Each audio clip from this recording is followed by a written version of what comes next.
Bagamat walang anumang sama ng panahon o low pressure area sa loob ng Philippine Area of Responsibility ng bansa ngayong Lunes, partikular sa Eastern Luzon, Visayas at Eastern Mindanao. Ayon kay Pag-asa Weather Specialist Kaobet Madrina, ang easterly isang pangunahing weather system na magpapaulan sa maraming lugar, partikular sa eastern section ng Visayas at Mindanao. Sinabi ni Madrina na ang shearline naman ang makaapekto sa Northern Luzon na magdudulot ng malalakas na buhos ng ulan. Tinalaan naman ni Madrina ang mga residente sa nasabing mga lugar na maging alerto sa posibleng flash floods at landslides. Asahan din na magiging maulan na araw sa Pasko, partikular po sa Bicol Region, Eastern Visayas, Central Visayas, Caraga, Northern Mindanao, Mainland Cagayan, Isabela, Aurora, Quezon, Davao Oriental, Zamboanga Peninsula, Palawan at nalalabing bahagi ng Mindanao dahil naman sa Intertropical Convergence Zone o ITCZ. Magiging maulan din sa Batanes at Babuyan Islands dahil naman sa epekto ng amihan. Mula kay Dan Villamil ng DOST Pag-asa. Sir Dan, magandang umaga po.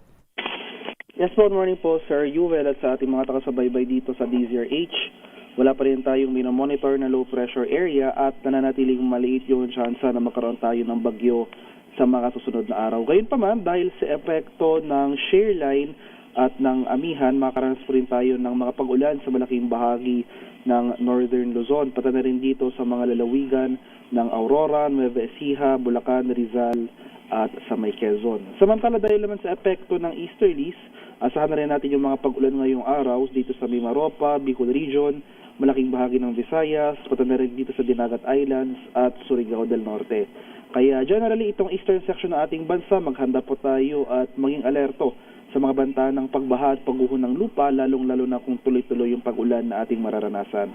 Sa Metro Manila at nalalabing bahagi ng ating bansa, ay maaliwalas na panahon ng ating mararanasan ngayong araw, bahagyang maulap hanggang sa maulap na papawirin, pero nandyan pa rin yung mga tsansa ng usual afternoon to evening na mga rain showers or thunderstorms. Sa kalagayan naman ng ating karagatan, sa kasalukuyan, may nakataas tayong gale warning sa seaboard ng extreme northern Luzon, kaya sa ating mga kababayang mangingisda at may mga maliliit na sasakyang pandagat over these areas, huwag po muna tayong pumalaot dahil makaranas pa rin tayo ng maalong karagatan na dulot ng hanging amihan. Sir Yuel?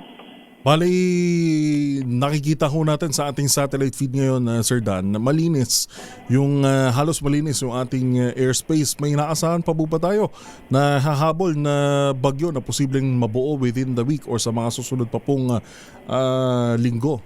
Well, yung initial projection po natin for this month ay 1 to 2 na bagyo ang ating mararanasan, no? So nakaisa na po tayo. So at the very most, yung extreme nating, kumbaga yung extreme scenario natin ay may isa pa po tayong bagyo bago matapos ang taon. Pero as of now, wala pa naman po tayong nakikita or namamataang low pressure area sa loob at labas ng ating PAR. So mababa pa yung tsansa. At sana wala nang humabol, Sir Dan? Yes po, hopefully. Yes po, sir. Good morning, Sir Dan. Maraming salamat.